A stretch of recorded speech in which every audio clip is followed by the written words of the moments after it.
ကန်တခုတည်းကအကျိုးပေးတယ်ကန်တခုတည်းကဆုံးဖြတ်တယ်လို့လေအစွန်းရောက်တဲ့ကမ္မဝါဒကိုလက်မခံရဘူးအစွန်းရောက်တဲ့ကမ္မဝါဒဆိုတာပုပ္ပိကတဟေတုဒိဋ္ဌိလို့ခေါ်တယ်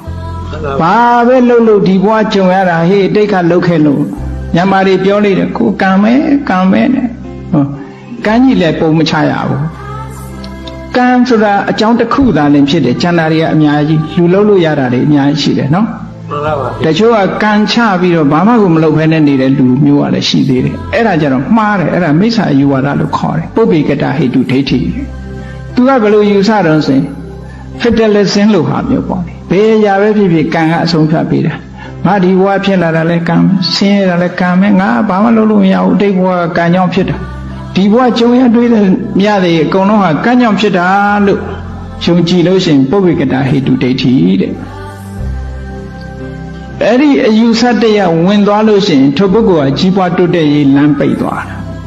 ဘုရားရဲ့ကမ္မဝါဒနဲ့လည်းမညီဘူးအဲ့ဒါမိစ္ဆာအယူဝါဒတစ်မျိုးဖြစ်သွားတယ်ကံနဲ့ပတ်သက်ပြီးတော့ကံကိုလက်ခံတိုင်းတမာဒိဋ္ဌိမဖြစ်ဘူးနော်မှန်ပါဗျာမှန်ကန်တဲ့လမ်းကြောင်းနဲ့လက်ခံဖို့လိုတယ်တခါတော့ကအဲ့ဒီပုပ္ပိကတဟေတုဒိဋ္ဌိနဲ့ပတ်သက်ပြီးတော့တိဝကဆိုတဲ့ပြပိုက်ကြီးကမြတ်စွာဘုရားစီလာတယ်ရှင်ဘုရားတဲ့တချို့ကဟောလိပြောလိရှိတယ်တဲ့ဒီဘဝမှာဒုက္ခဒုက္ခတွေ့ကြုံခံစားရသမျှအတိတ်ကလှုပ်ခဲ့လို့အတိတ်ကလှုပ်ခဲ့တဲ့ခံကြောင်းလို့ပြောကြတယ်ဗျာတဲ့ဒီအချက်ရောအရှင်ဘုရားဘယ်လိုပြောမလို့လို့ဆိုတော့မြတ်စွာဘုရားကတိဝကကတော့မင်းမဲ့စဉ်းစားကြည့်ပေါ့တဲ့နော်လောကမှာကိုလက်တွေ့မြင်ရတဲ့အကြောင်းတရားတွေအများကြီးရှိတယ်ဥပမာမဲ့ယောဂဖြစ်တာတီးကြေကြောင့်ဖြစ်တာရှိတယ်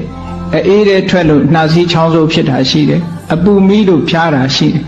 အမျိုးမျိုးရှိတဲ့နဲ့ဖျားတာတွေဟာအကုန်လုံးချောင်းဆိုးတာလည်းပဲကံကြောက်မယ်ဖျားတာလည်းကံကြောက်မယ်လို့ဒီလိုပြောရင်လက်တွေ့ကိုညှင်းပယ်ရရောက်တာပေါ့တဲ့ကံဆိုတာအကြောင်းတစ်ခုပဲတဲ့ဟောကံဆိုတာအကြောင်းတစ်ခုဒီလူဟာချောင်းဆိုးပြီးတော့အေးပတ်တာအေးတဲ့ထွက်လို့လေသူအကာအကွယ်မလုပ်လို့ဖြစ်တာပေါ့အပူထဲသွားလို့သူအဖျားဝင်တာပေါ့ဟောမတည့်တာတွေစားလို့သွေးတိုးတာတွေဖြစ်တာပေါ့စီးကြိုရှိမှန်းတည့်တဲ့နဲ့တရားတွေအချိုးတွေနင်းကန်စားလို့ဖြစ်တာပေါ့ဒါပစ္စုပန်ကံနဲ့ပါဆိုင်လေဒါ